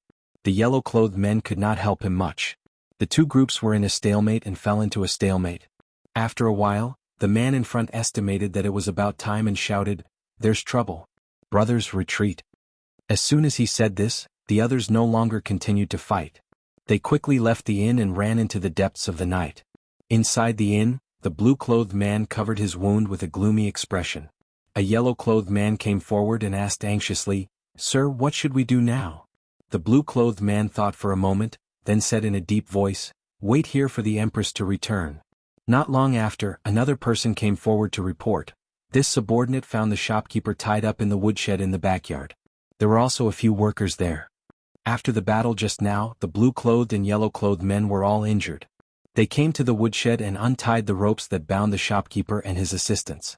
The man in blue asked in a deep voice, "Do you know the identity of the person who kidnapped you?" The manager of the restaurant was an old man. At this moment his face was pale. "It's a rebellion, a rebellion." Jianghu hurriedly walked on the street, followed by a crowd of black figures. Just now, someone reported to the police late at night that more than 10 people fought in the Ru family inn. It was said that many people died. This was a serious case. He immediately summoned all the bailiffs and bailiffs in the county government, as well as the people nearby. Nearly 100 people rushed to the scene of the crime. It was impossible for him not to be anxious. If there were large-scale civilian casualties tonight, his position as the county lieutenant would be over. Although he wasn't very satisfied with this position, it was better than nothing. Resigning and being dismissed had completely different meanings. "Sir, look ahead." Suddenly the bailiffs at the front stopped, pointed to the front and said loudly. Jianghu raised his head and saw on the street in front of him, dozens of black-clothed men surrounded two figures, and the sound of weapons colliding came from the front. Lawless, really lawless. In broad daylight, in broad daylight, in broad daylight, in front of the dignified county lieutenant, they committed such violence. Jianghu's face showed fury. He waved his hand and said, "What are you waiting for? Save them." He retreated to the back of the bailiffs and then ran forward quickly with them. Li Yi's chest rose and fell slightly. He leaned back to back with Mississippi Lu. Around them were dozens of black-clothed men. Many people could only fall to the ground and moan, but there were still many people around them. Mississippi Lu coughed softly. Li Yi looked back and happened to see her wipe the blood from the corner of her mouth. "Are you hurt?" His face changed and he asked hurriedly. Mississippi Lu backhanded a person who was close to her and cut him down. She said coldly, "Don't be distracted in a fight of life and death. Have you forgotten what I taught you before?" Li Yi was stunned. He gritted his teeth and held the sword in his hand tightly again. "Catch them alive." The man in blue said coldly, but his face suddenly changed. He turned his head and looked behind him. A flurry of footsteps approached from afar. Nearly 100 bailiffs and bailiffs ran over and surrounded them. Dozens of black-clothed men immediately gathered in a circle and pointed their weapons at them. Mississippi Lu's body swayed, and Li Yi hurriedly held her. "People inside, listen up. You have been surrounded. I'll give you 3 breaths to think about it. Put down your weapons and surrender immediately. Otherwise, I won't be polite." Jianghu stood behind a tall and strong bailiff and shouted. Li Yi looked in a certain direction and asked tentatively, "Brother Jiang? Is it Brother Li?" A head popped out from behind the tall and strong bailiff. Jianghu's face was full of surprise and joy. He looked at Li Yi and hurriedly said, "Brother Li, what are you doing there? Come out." Immediately the bailiffs made way for them. Li Yi helped Mississippi Lu out. The man in blue's face changed, but he didn't do anything in the end. "What the hell is going on? Why are they chasing you?" Jianghu looked at him and asked in surprise. "It's a long story." Li Yi looked at him and said, "Thank you for saving us, Brother Jiang." "It's my pleasure." Jianghu waved his hand. "Black-clothed and masked. These people don't look like good people. As the county lieutenant, it's my duty to keep order." Li Yi looked at him and said, "It's urgent. I need to leave the city now." Before he finished speaking, Jianghu took out a token from his waist and handed it to him. He said, "The city gate is closed now. Brother Li, take this token and leave the city." They won't stop you. Li looked at the men in black and said, "These people?" Jiang Ziyan smiled and said, "Brother Li, you can leave. Leave these people to me." Li helped Mississippi Lu get on the horse. He looked at him deeply and said, "Brother Jiang, I will repay your kindness in the future." He shook the reins and the horse galloped in the direction of the city gate. "You and I hit it off at first sight. You're welcome." Jiang Ziyan watched him go away. He looked back at the bailiffs and bailiffs pointed at the men in black and said coldly, "Take them all down." Chapter 658. You don't come near me. I'm the county lieutenant of this county, an official of the imperial court. If you dare to do anything to me, the imperial court will not let you go even if you run to the ends of the earth. Jiang Ziyan's face was pale. Looking at the man in blue walking toward him, he kept retreating. At this moment, nearly 100 government servants and strong men he brought with him were all lying on the ground. Of course, there were not many men in black left. Only a few of them could stand steadily at this moment. Damn it. The man in blue glared at him fiercely, looked back in a certain direction and said coldly, "Go after them." A few standing men in black followed behind him and rushed forward. The remaining men in black helped each other to stand up. Those who were lightly injured carried those who were seriously injured, and soon disappeared on the street. "Are you all right?" Jiang Ziyan hurriedly ran over and asked. After a while he breathed a sigh of relief. Although these men were a little embarrassed, fortunately they did not kill them. The most serious injuries were only some superficial wounds. He looked up in the direction of the city gate and murmured, "Brother Li should have left the city by now, right?" At the same time, the man in blue looked at the closed city gate and the 2 rows of soldiers at the gate. His face was gloomy and he said unwillingly, "Retreat." On a path in the forest outside Yong County, Li rode on a horse. He turned around and looked at Mississippi Lu worriedly, asking, "How do you feel now?" "I'm fine." Mississippi Lu bit her lip, shook her head and fell from the horse. Li's face changed. He hurriedly flew down and caught her. Under the moonlight, her face could not be seen clearly. Li reached out to touch her forehead, and his face changed again. "It's so hot." He turned his head and looked around. Apart from the sounds of unknown insects, the forest was quiet. He had just escaped from Yong County. It was a barren mountain and there was not even a place to stay. There was not even a shadow of a person. Where could he find a doctor? "I'm really lucky today. That caravan looks a little small, but it's a fat sheep. I didn't expect that there would be people passing by in the middle of the night in the wilderness. I told you Yong County is my lucky place." A black shadow jumped down from the tree. His shiny head was particularly eye-catching under the dim light of the night. He pointed at the scholar in front of him and said loudly, "This road is opened by me, and this tree is planted by me. If you want to pass through, you must pay for the road. Scholar, hurry up and hand over all your valuables. Oh, you even have a horse. Not bad, not bad." Li gently put Mississippi Lu down. 3 breaths later, he held the bald bandit by the neck and asked coldly, "Where can I find a doctor?" "Spare my life, great hero." The bald bandit's face was pale as he spoke in a trembling voice. "Open your mouth." Li exerted some force in his palm, and the bandit immediately opened his mouth. In the next moment, the bald bandit felt something enter his mouth. His expression changed as he asked, Great hero, what is this?" Li let go of his hand and said coldly, "Half-step epilepsy," with a smile. "After 24 hours, if there is no antidote, you will laugh non-stop until your whole body festers, your meridians break and your body explodes to death." Explode to death. Thump. The bald bandit's legs weakened and he knelt on the ground. Li kicked him and said, "Now lead the way."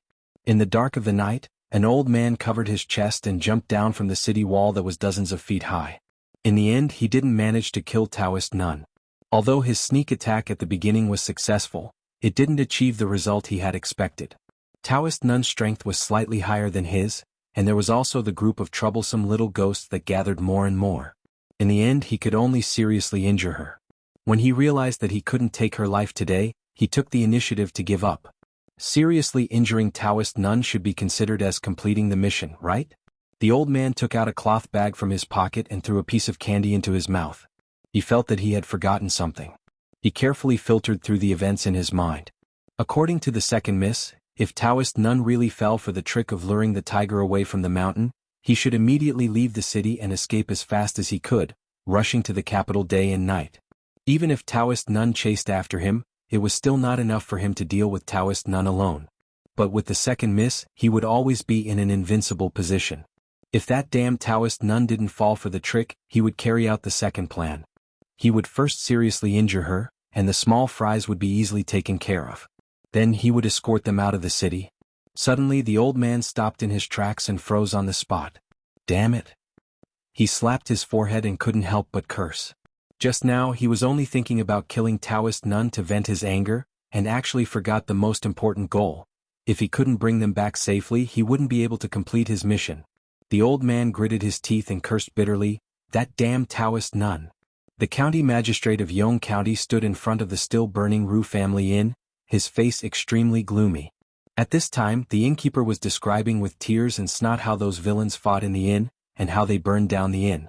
He was a pitiful old man, and his little property was burned down in one night. How was he going to live in the future?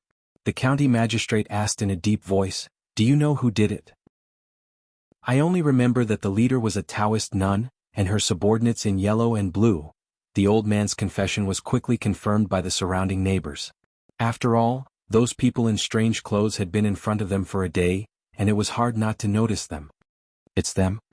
Jiangxian came from the side and said loudly, "Lord Wu, when I came from the county government just now, I saw dozens of people daring to kill people on the street, and the leader was a man in blue. Fortunately, I arrived in time to avoid a tragedy." The county magistrate nodded and said, "The imperial court has sent an official document saying that Li Yi, the county earl of Chang'an, was kidnapped by a nun from the capital city, and may have arrived in Shuzhou. So it should be Taoist nun." Jiang Zian was stunned and asked, "Li Yi was kidnapped? When did this happen?" "About a month ago." The county magistrate said, "The imperial court asked us to rescue them immediately once we find their traces. His Highness, the King of Shu, has just ordered us to report to him immediately if there is any news." Jiang Zian seemed to have not recovered from the news. After a while, a strange expression appeared on his face and he murmured, Li Yi, I didn't expect that you would have such a day." After a while he seemed to think of something and his face changed. He asked the shopkeeper, "What does the Taoist nun look like? Who else is with her?" "About 40 years old, and there is a young man who always wears a white robe beside her." The shopkeeper immediately told the truth. Jiang Zian immediately asked, "Is his surname Fong?" Yes. The young man surnamed Li called him Brother Fong. The shopkeeper said immediately. Jiang Zian continued to ask, "Is the young man surnamed Li Xian?" The old man shook his head and said, "I don't know about this." Jiang Zian's breathing became a little rapid and he asked, "Think about it again. Who were they with when they came?" A shop assistant came up and said, "I remember that the young man surnamed Fong has been here for a long time.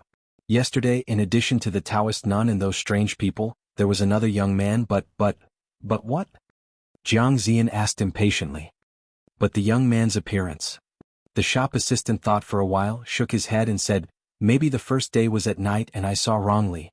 I always felt that the young man looked a little different on the second day." Jiang Zian stood there in a daze and his face was blank and lifeless. The county magistrate of Yong County looked at him and asked in confusion, "Lord Jiang, what's wrong?" "Nothing." Jiang Zian shook his head and said, "Lord Wu, I just fought with the bandits and consumed too much energy. Now I want to be alone, so I'll leave this place to you." After saying that, Jiang Zian turned around and left, his back lonely and bleak. The county magistrate of Yong County watched him leave, his face full of shock. The cold moonlight shone on Shuzhou, on Yong County, and on a dried-up well in a courtyard that had been abandoned for a long time. "Is there anyone?" The man surnamed Fong was lying at the bottom of the well with a swollen face. He looked up at the mouth of the well and said weakly. Beside him, a few people in blue and yellow, who had either broken arms or legs, looked up at the sky and spoke in a hoarse voice. "Is there anyone? Save us, Goddess, save us." Chapter 659. Yong County was the border of the Jing Kingdom, facing the Qi Kingdom across the river. There were many mountains around it and most of the villages were built on the mountains. The location was remote and the people were poor. There were many bandits in the mountains. Not only did the bandits often go down the mountains to harm the villagers, but they also targeted the merchants who traveled between the Jing and Qi Kingdom. The Black Wind Stronghold used to be a stronghold for a small group of bandits. The name of the stronghold was Domineering, but it was actually just a few small houses in the mountains. The number of bandits was less than 20. A few months ago they were blind enough to target a small caravan. They didn't expect the caravan to hire powerful guards. The 20 bandits were all killed and their heads were hung on a tree. From then on, the Blackwind stronghold only had a few small houses. After being abandoned for a few months, the stronghold had a new owner at noon today. At this time in a clean room, the bald bandit said with a trembling voice, "Hero, we don't have a doctor here." Lee touched Mississippi Lou's forehead and looked at him. "Do you have wine?" "I just moved here today, I don't have any," the bald bandit said. Seeing that the hero's face darkened, he immediately nodded his head like a chick pecking rice. "Yes, there should be. I robbed a small caravan today, they definitely have some wine. I'll go get it immediately." After leaving the room and closing the door gently, the bald bandit let out a long sigh of relief. This young man looked like a gentleman, but when he fought, how could he be so terrifying? A bandit came up and said in a low voice, "Boss, he's only one person and he's a burden. Why don't we charge in and kill him with one strike each?" The bald bandit smacked his head and scolded, "Shut up. Where are the people from the afternoon locked up? Take me there quickly." It was easy to rush in, and it was also easy for each of them to chop down. However, it was hard to say if they could defeat the young man together. Moreover, if they really killed him, who would cure the poison of the half-step upside down with a smile?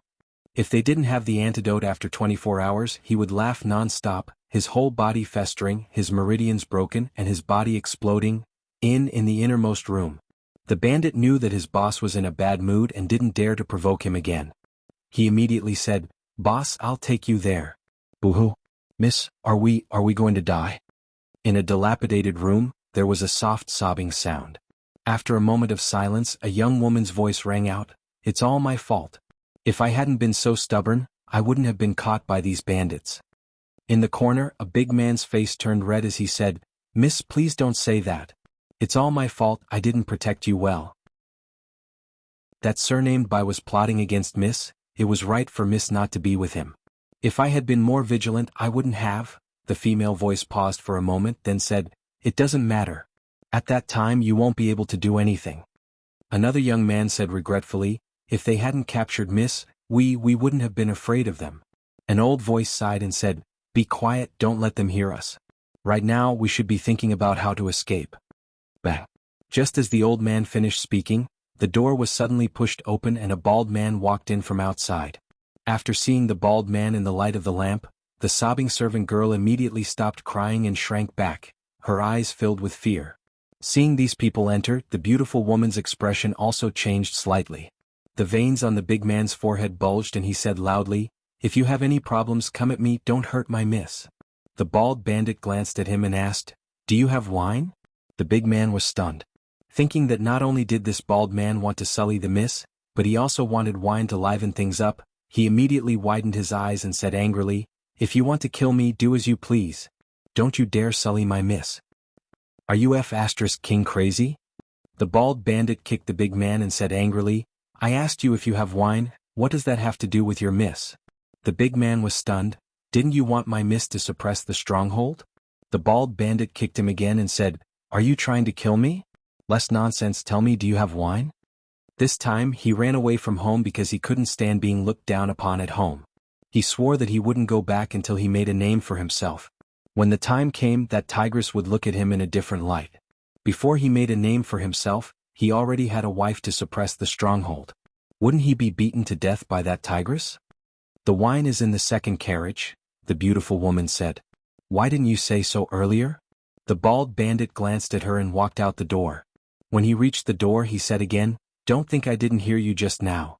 Don't think about running away. Send a letter home and pay 1,000, at least 800 taels of ransom, and I will let you go. Don't worry, before that, I won't touch a single hair of yours." Hearing the door slam, the woman raised her head, a complicated expression on her face. 800 taels. Did he know how much the goods in those 2 carriages were worth? Just that piece of glazed ware alone was more than 10 times that price. All the goods added together, it would be at least 100 times that number. The big man twisted his body and said softly, "Miss, don't worry, we will be able to leave very soon." He moved his wrist, a hint of sharpness faintly appearing in his palm. "Hero, the wine is here." The bald bandit fawningly placed a jar of wine and 2 empty bowls on the table. Lee lowered his head to look at the porcelain bowls. The bald bandit immediately said, I just bought it, it's clean. Get out. Hero, the antidote, open your mouth. The bald bandit was overjoyed and immediately opened his mouth. Li raised his hand and something flew into his mouth. Did you swallow it? Li looked at him and asked. Yes, I swallowed it, thank you, Hero. The bald bandit's face was full of joy. When he turned around, a sneer appeared on his face. He walked to the door and turned back to ask, Hero, was that the antidote just now? No. The bald bandit's expression was startled. Li said lightly, you ate 2 half-step with a smile, now you only have 12 hours left. Still not leaving? Li looked back at him and asked, do you want another one? As soon as he finished speaking, the bald bandit disappeared from the house and closed the door. Li put the jar of wine and the empty bowls on the bed, and then put down the curtain beside the bed. He took an empty bowl and filled it with half a bowl of wine. After smelling it, he tore off a piece of his sleeve and dipped it in the wine. He lifted Mississippi Lou's hand and carefully wiped her palm. She was having a fever now and there was no antipyretic, so she could only use the primitive method of physical cooling. After wiping her palms, he rolled up her sleeves and wiped her arms, then her forehead and her neck. The evaporation of alcohol would take away a lot of heat. Her current situation was more serious than Ruoqing's at that time. Li took off her shoes and socks and wiped her feet and calves. If he wanted the effect to be good, he had to wipe her chest and armpits. However, the person in front of him was Mississippi Lou, not Rui, so he still had to pay attention to some boundaries. Li sat by the bed and reached out to touch her forehead. It was still a little hot. The servant's clothes were very tight, and the buttons were buttoned all the way to the neck, which was not good for heat dissipation. Li frowned and unbuttoned her neck and chest. When he unbuttoned the last button, he suddenly seemed to feel something. He raised his head and met Mississippi Lou's clear eyes. The atmosphere was momentarily heavy. You have a fever. Li looked at her, waved the strip of cloth in his hand and said, wipe it with alcohol, it can reduce the fever. Mississippi Lou raised her wrist and saw that her sleeves were almost down to her shoulders. She also felt a little cold on her calves and feet. She looked at Li again. Li dipped the strip of cloth in the wine and gently wiped it on her forehead again. He said, the situation is special now, so let's not bother about these things. Besides, there is an old saying that the sister-in-laws, of what? She looked at Li with bright eyes and asked. Chapter 660. Sister-in-laws? A hint of anger appeared on Li's face. He patted her forehead and said, why are you asking so many questions? What you need now is a good rest. Mississippi Lou didn't react at all. After looking at him, she slowly closed her eyes. Li's face began to show real worry. It seemed that she was really badly injured. Otherwise, she would definitely return that blow 10 times over. He put the cloth aside and asked worriedly, how are your injuries? I won't die. After a long time, her faint voice was heard. She had forcefully used her true qi to open the acupoints sealed by Taoist nun. This time she was indeed seriously injured. In a short period of time, she probably couldn't fight with anyone again. It would take at least a few months to recuperate. After a while, she opened her eyes and asked, where are we? Li waved his hand and said, don't worry about that. I'll take you to see a doctor tomorrow. Mississippi Lou shook her head and said, no need. We'll leave Shuzhou immediately. Otherwise, Taoist nun will find us sooner or later. Li shook his head and said, let's see a doctor first. Outside the door, a few bandits squatted in the yard. The bald bandit turned his head to look at the room and let out a long sigh. There are still 10 hours left.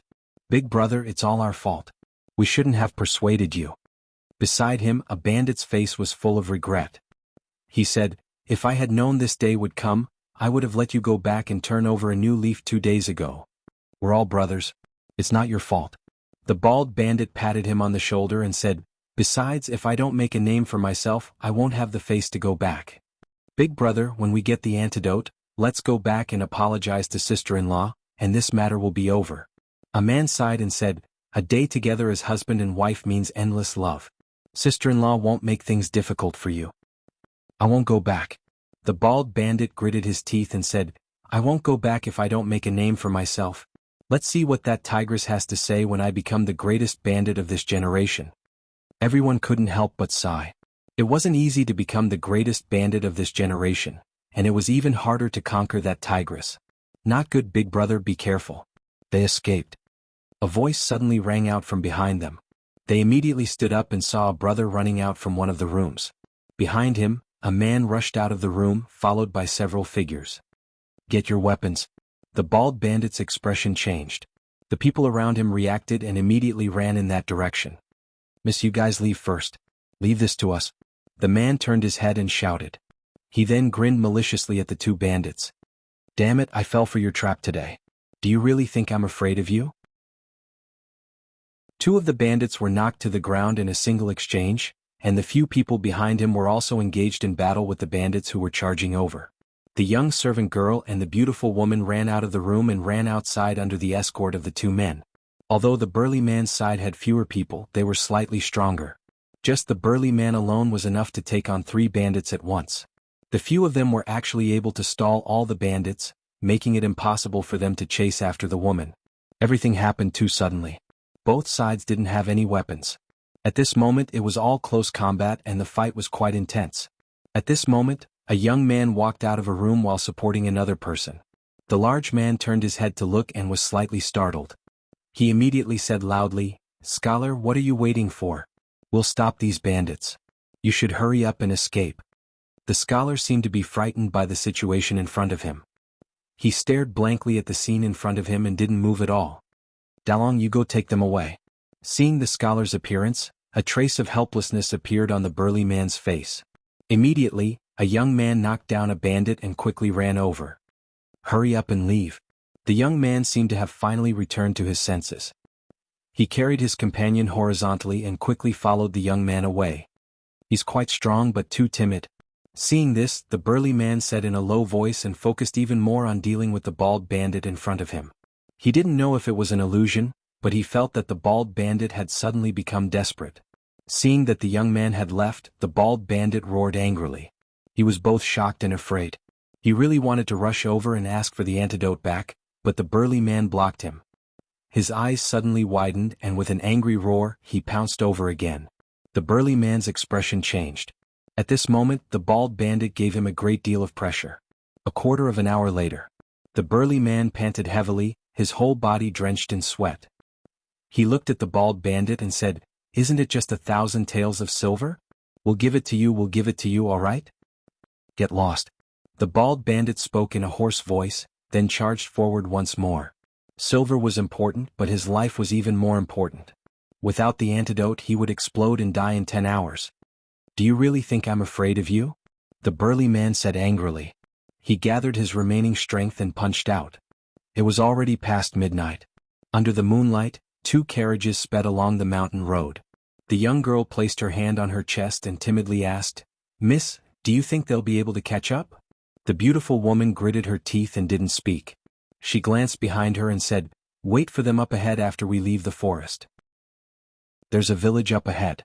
Those bandits probably won't dare to follow us." Not long after, in front of a village, a man quickly ran into the village. Soon, there were many lights in the village and the woman's expression finally relaxed. The young maid looked at the young man who came down from the other carriage and asked doubtfully, "Were you also kidnapped by those bandits?" "Yes." Li nodded and said, "Thank you very much." "You're welcome." The maidservant smiled sweetly. Now that they were out of danger, her heart was finally at ease. An old man walked over from the side and looked at Li. He asked, "Is the young lady in the carriage injured?" The maid was stunned and asked, "Grandpa Lin, there's only a young master in the carriage. Where did the young lady come from?" The old man smiled and patted her head lovingly. He didn't say anything. Li suddenly looked at the old man and asked, "Do you know medicine?"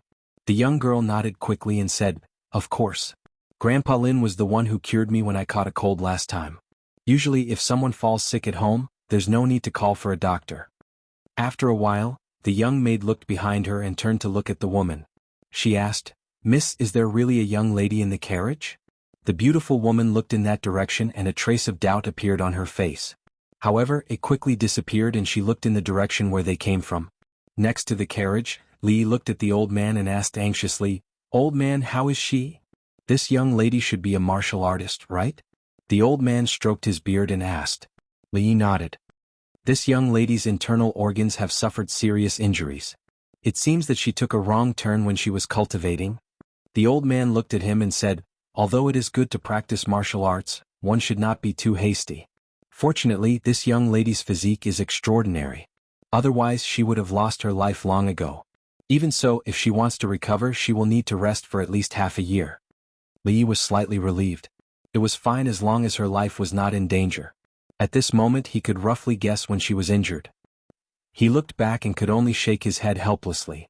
At a certain time the young maid suddenly shouted, "They're back." The man was at the front with a few people behind him. They were jogging towards the carriage. "How are you? Are you hurt?" "I'm fine." The man panted and shook his head. He said, That bald man, he's a madman. He doesn't care about his life. He chased after us with all his might. In the end, I knocked him out and we took the opportunity to retreat. The bandits didn't catch up." Chapter 661. What? You're saying that Taoist nun is the one who took Li Yi away from the capital? The king of Shu stood up abruptly from his chair and asked, "Where is he now?" "I haven't seen Uncle Li. He should be hidden by them." Jiang Zian said guiltily, "I'm incompetent and failed to save Uncle Li from those people." "Where's Taoist nun?" the king of Shu asked again. "He disappeared last night," Jiang Zian said with his head down. "Find him." The king of Shu slammed the table and said, "Find him for me." A moment later, Jiang Zian walked out of the mansion of the king of Shu and let out a long sigh of relief. Although almost a night had passed, the feeling in his heart was still a little complicated. He waved his hand and said to a constable beside him, "Pass down my order. All government runners and civilians are to search every village. Report to me immediately if you find any news of those people." At this time, in a village not far from Yong County, dozens of figures were waiting respectfully outside a courtyard. In the courtyard, the man in purple bowed and said, "Lady, I've sent people to check the small bamboo forest mentioned by that man, but they didn't find the protector." The middle-aged Taoist nun leaned against the headboard, her hair slightly messy and her face pale. She waved her hand and said, "Continue to search in the city. In addition, send more people to look for those two people." "Yes." The man in purple answered and walked out of the door. Not long after, the dozens of people in blue and yellow outside changed their clothes and dispersed. In a dry well in Yong County, the man surnamed Fong was pale. His acupoints had been sealed, so he couldn't run his genuine qi. He looked up at the sky at the mouth of the well with despair on his face. Outside Yong County, deep in a mountain forest, the bald man leaned against a tree with a dull expression. His eyes were lifeless and he also looked up at the sky. "How much time do I have?" After an unknown period of time, his lips moved with difficulty. A bandit beside him looked at the sky and sighed, saying, "Less than an hour." The bald man put his hands behind his head and said, "After today you can go back." "Big brother?" The bald man waved his hand and said, "Go back and farm well. Although the days are a little hard, you won't starve to death. It's better than hanging your head on a belt." Half-step mental disorder with a smile. "If I can't help but laugh later, give me a quick death. Then dig a hole and bury me. Don't pile up dirt, don't erect a monument, don't do anything." A bitter smile appeared on the bald man's face. "Bleeding from all 7 apertures and exploding to death. It's too unsightly." A bandit gritted his teeth and stood up, saying, "Big brother, I'll go get the antidote." "It's too late." The bald bandit waved his hand and said, "Go back and help me pass a message to your sister-in-law. Tell her that I don't regret marrying her in this life. It's all my fault. I shouldn't have advised Big Brother." One of the bandits gritted his teeth, stood up, and slashed the tree with his sword. "The one in front, do you see a young man with a girl?" A voice came from behind. The bandit impatiently waved his hand and said, "Scram, scram, scram." "I'm annoyed. What are you yelling for? I'll kill you if you yell again." Thump. As soon as he finished speaking, he suddenly felt a pain in the crook of his leg. His legs gave way and he knelt on the ground. "What did you just say?" An old man with messy hair walked up from behind and looked at him. The eyes of the bandits suddenly widened and they couldn't help but shiver. "A senior?" The fear in their hearts increased to the extreme. Thinking of the terrifying scene from a few days ago, a few of them immediately knelt on the ground. "It's you guys again." The old man's face also revealed a surprised expression. He remembered that the bald man was the leader of the group. He walked over and asked, "Hey, have you seen a young man with a beautiful girl with a young man?" The bald man leaned against the tree with an emotionless expression. He glanced at the old man and didn't answer. The old man narrowed his eyes and said coldly, "I'm asking you a question." The bald man glanced at him again. His eyes were indifferent and didn't contain any emotion. The old man grabbed him by the neck and lifted him up against the tree trunk. He said, "Aren't you afraid that I'll kill you?" The bald man looked at him coldly and said, "Don't talk nonsense. If you want to kill me, then kill me. Don't be so wishy-washy like a woman." The cold expression on the old man's face disappeared and he looked at him in surprise. "You want to die?" The bald man said indifferently, "In any case, the poison will take effect in an hour. Just kill me and give me a quick death." The old man grabbed his wrist and felt it. He said in surprise, "You're not poisoned?" The big man said coldly, "Humph. That laughing half-step madness is a rare poison in the world. If there's no antidote, I'll laugh non-stop in an hour. My whole body will fester, my meridians will break, and I'll explode and die." The old man was even more surprised. He said, "I've roamed the martial world for decades, but I've never heard of such a strange poison." "That's because you're ignorant." The bald man looked at him and said, "If you want to kill me, then kill me. Stop talking nonsense. If you don't kill me, I'll find someone else to kill me." The old man didn't get angry. Instead, he laughed and said, "I'm called Monster Sue in the martial world. I didn't expect you to be even weirder than me. You're actually begging someone to kill you? Big brother, big brother." At this time, a figure ran out from a house not far away. He waved the paper in his hand and said happily, "Big brother, I found this in the room. That person said that it wasn't poison. It was all a lie." "Really?" The big man was shocked. He took the paper from his hand. After looking at it, he gave it to another person beside him and said, "Ergu, you've also studied for 2 years. Look at what's written here." That person hurriedly looked at the paper and slapped his thigh. He said, "Big brother, it's true. That person left a letter saying that it wasn't poison." The big man's face revealed an ecstatic expression. He murmured, "So, I don't have to die?" "No, no, no." The old man indifferently glanced at him and shook his head. "I've thought about it seriously just now. Since you want to die, why don't I fulfill your wish? In the future, it will be a story that I'm happy to help others." The smile on the bald man's face froze. Plop. He knelt on the ground and hugged the old man's thigh. With tears and snot, he said, "Senior, I was wrong. I don't want to die. Don't you want to find someone? Let's talk about finding someone. You really don't want to reconsider?" The old man looked at him and said, "When others asked me to help, the reward was 100,000 taels of silver. I'm in a good mood today, so I won't take a penny. You've made a big profit." "No, I won't." The bald man shook his head and said, "Senior, you shouldn't help with less than 100,000 taels of silver. I can't let you suffer a loss." The old man took out a portrait from his chest and asked, "Tell me, have you seen this person?" "No." The big man shook his head. Although the person in the portrait gave him a very familiar feeling, he had indeed never seen him before. The old man frowned and seemed to have thought of something. He said, "Think about it again. That person is about this tall and there should be a girl beside him. No, a young man dressed like an inn's manservant. He should be carrying a sword with him." The bald bandit was stunned for a moment before he nodded and said, "I think I've seen him before. 10 hours ago they went down this path." The bald bandit had a flattering expression on his face as he pointed to a mountain path. "That's right." The sloppy old man nodded and took out an item from his chest. He threw it to the bandit. "This is for you." The bald man watched as the old man threw a milky white square object into his mouth. He looked at the exact same object in his hand and also put it in his mouth. In the next moment, his eyes suddenly widened. "This taste." Chapter 662. Have a safe journey, senior. On the mountain path, a dozen or so bandits stood in a neat row, bowing as they watched the sloppy old man leave. Only when his figure had completely disappeared did a bandit turn around and look at the bald man, saying, "Big brother, let's go back. We're not cut out to be bandits." The other bandits all agreed.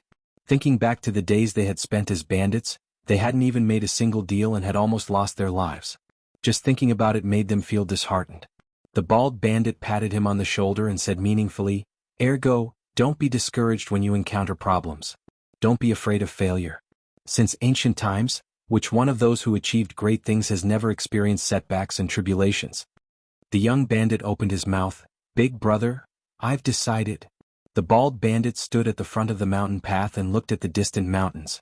He pointed in a certain direction and said, "As a bandit, I won't be satisfied if I don't go there." He turned around to look at the crowd and said, "If you want to go back, then go back. Go back and live well. That's fine." We pledge our lives to follow Big Brother. A bandit half knelt on the ground and said loudly, "We pledge our lives to follow Big Brother. We pledge our lives to follow Big Brother." The dozen or so figures all knelt down, their voices resounding through the mountain path in unison. "You're a scholar. Why aren't you studying at home? What are you doing here in the wilderness?" Li Yi said with a laugh as he leaned against the carriage. The man rode beside him. "Reading 10,000 books is not as good as traveling 10,000 miles. Li Yi smiled and said, "It's always good to travel more." "Ah, you're a scholar after all. You speak exactly the same as my young miss." The man scratched his head and said, "But it's the first time I've seen someone who can talk about eloping with a girl in such a reasonable way." Li Yi looked at the slowly moving caravan and did not reply this time. He had already learned the identity of these people through a few short conversations along the way. This was a caravan traveling between the Qi Kingdom and the Jing Kingdom. Although the Qi Kingdom and the Jing Kingdom were enemies, this did not affect the merchants much. They would take the goods of their own country to another country to sell, and then buy the scarce goods of their own country from the other country. Going back and forth they could earn a lot of money. However, the distance between the two countries was long and there were countless dangers. Therefore, most of the caravans traveled in groups or attached themselves to some powerful large caravans. There were very few caravans that dared to travel alone with only a dozen people. A team led by a weak woman was even rarer. The carriage he was in was originally used to carry goods. Fortunately, there weren't many goods, so Mississippi Lu could rest inside. At this moment, the carriage was far away from Shuzhou. Mississippi Lu's current condition was not suitable for her to travel. When they arrived at the next state capital, she could contact the local brothel. After that, things would be much simpler. The man left for a while and came back with the horse. He asked, "My miss asked me to come and ask you where you are going? When we arrive at the next place where we can rest, let us down. Sorry for the trouble." "Ah, it's a small matter, a small matter." The man waved his hand and said, "Then I'll go and tell the Mississippi." Li Yi nodded. He lifted the curtain and looked inside. Mississippi Lu looked at him. "You're awake?" Mississippi Lu nodded. "Then I'll sleep for a while. Call me if there's anything." He was already very tired after fighting with those men in black last night and rushing all the way here. He leaned against the carriage and lost consciousness the next moment. Mississippi Lu put autumn water aside. Just as Li Yi was about to slide down, she moved her body to the side. She looked down at Li Yi, who was still frowning in his sleep. After a long time she looked away and let out a long breath. Li Yi was woken up by a bump.